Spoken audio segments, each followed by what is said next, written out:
उन दो अनमोल रत्नों के माध्यम से पूज्य गुरुदेव श्री ने जीवन आशा हॉस्पिटल की स्थापना की और उस हॉस्पिटल के माध्यम से जो विकलांग भाई हमारे बीच आए थे, देख रहे थे आप, किसी के हाथ नहीं थे, किसी के पैर नहीं थे, कोई चल नहीं पाता था, कोई लिख नहीं पाता था, उसी जीवन आशा हॉस्पिटल के माध्यम से उनको ये नई जिंदगी मिली। और वो दो अनमोल रतन कौन थे ये भी आप जानने के लिए उत्सुक होंगे। मैं निवेदन करता हूं, जोरदार तालियों के साथ आमंत्रित करता हूं आदरणीय बाबूजी श्री अशोक जैन सीए साहब वे आए और जिन्होंने पूज्य गुरुदेव श्री के उस सपने को साकार किया। उसी श्रृंखला में दूसरे अनमोल रत्न थे आदरणीय बाबूजी श्री जम्बू प्रसाद जी जैन साहब, वे भी हमारे बीच आसीन है, उनके लिए भी जोरदार तालियां बजाकर स्वागत करें। जब से मिले गुरु में तो मेरे भाग्य खुल गए, जब से मिले गुरु में तो मेरे भाग्य खुल गए, ऐसी लगी लगन, ऐसी लगी लगन, ऐसी लगी लगन कि मेरे भाग्य खुल गए, जब से मिले गुरु में तो मेरे भाग्य खुल गए। जीवन आशा हॉस्पिटल के अंदर विकलांगता तो दूर की ही जाती है बिल्कुल निःशुल्क, उसके साथ साथ वहाँ पर अनेकों ओपीडी भी चलती है और पिछले दिनों वहाँ पर डायलिसिस की सुविधा भी यहाँ पर प्रारंभ कर दी गई है। और अभी जैसा आदरणीय बाबूजी श्री सीए साहब ने यहाँ पर आप लोगों को बताया कि कैंसर की सुविधा भी वहाँ पर प्रारंभ होने वाली है, उस पीड़ा को इन्होंने साकार किया। एक पीड़ा और हमारे आदरणीय बाबूजी श्री जम्बू प्रसाद जी के मन में आई कि जो कोई आता है मुंह उठा के चल देता है और हमारे तीर्थों पर कब्जा कर लेता है। गिरनार क्षेत्र पर कब्जा किया, सिद्ध क्षेत्र समेत शिखर की ओर बढ़े, ऐसी पीड़ा आदरणीय बाबूजी के मन में आई।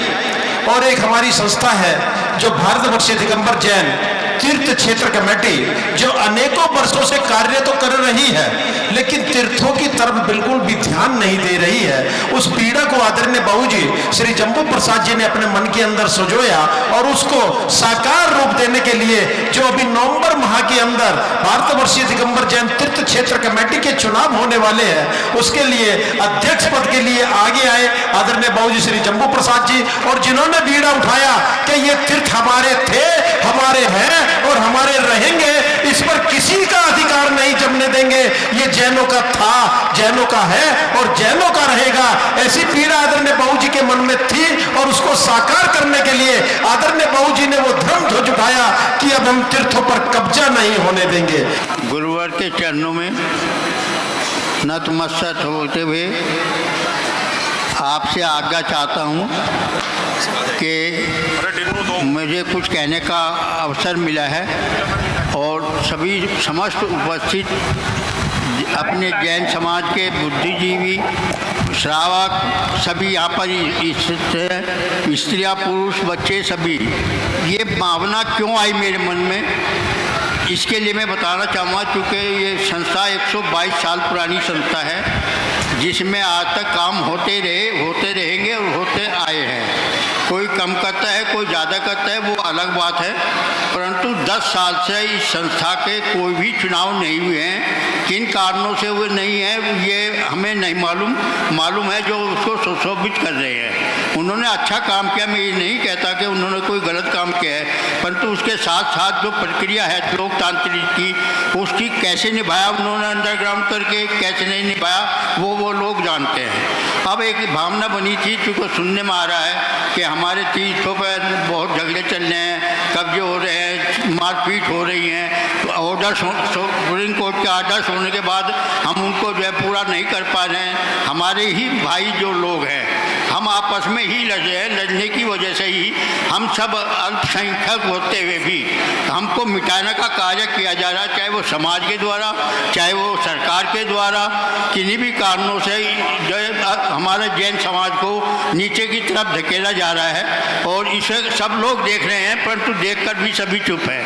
अगर हम एक नहीं हुए तो ये समझो 20, 30, 50 साल बाद जैन धर्म का नाम लेने वाला कोई नहीं बचेगा, क्योंकि इस तरह की प्रक्रिया चल रही है सरकार की, उस हिसाब से हमारा कुछ भी नहीं होगा, क्योंकि गिरनार जी हमारा जा चुका। और आप जो है क्या नाम पर आपका पार्श्वनाथ हिल पर भी एक अध्यादेश पास हुआ था जिसको कहा जाता है कि वापस ले लिया गया, परंतु वो वापस नहीं लिया गया है। ये सब झूठी अफवाहें उड़ाई जा रही हैं कि वापस ले लिया गया है। वापस जो ये कहते हैं कि वापस ले गया, तो जनता को समाज को दिखाए कि ये हमारे पास ऑर्डर है। ऑर्डर किसी ने जो भी चीज़ कहा वो कह दिया। तो ये मेरी दुख था, एक मेरे को दर्द है कि हमारे तीर्थ बचेंगे तो जैन धर्म बचेगा, जैन धर्म बचेगा तो हमारी पूजा पद्धति बचेगी। इन सब के संवर्धन के लिए मैंने अपना बन बनाया है कि अध्यक्ष पद का जो भी मैं कर सकूं, जो मेरे से होता है समाज के सहयोग से, अकेले हम कुछ नहीं कर सकते। तो आपसे विनती है, अगर आपको ठीक लगता हो ये कार्य तो आप सपोर्ट करें और जैसा आप ठीक समझे वैसा करें। जो आपसे विनती है, तीर्थ बचने चाहिए, कैसे भी बचे। अभी अभी जो है मेरे बारे में फैलाया जा रहा है कि ये अनजान है, संस्था में कुछ जानते नहीं और इन्हें कुछ मालूम नहीं, हम जो बैठे हैं ये हम ही कर पाएंगे। मैं उनसे पूछना चाहता हूँ कि अभिमन्यु ही पैदा हुए थे कि अपनी माँ की पेट से, जो ये कह रहे हैं कि हम ही कर सकते हैं, बच्चा नहीं कर सकता। जब बच्चों को आगे नहीं बढ़ाएंगे तो कौन बढ़ाएगा आगे। तो मेरा विचार है कि बच्चों को भी आगे बढ़ाया जाए। और नवयुवकों से मैं विनती करता हूँ, बहनों से भी, भाइयों से भी, अपना जितना भी सहयोग तीर्थों को बचाने में दें। संगठित हों, आपस में लड़े भिड़े ना, पंथवाद न करें। साधुओं का काम साधु जो है वो करें, संत अपनी समाज को जो है वो काम करें।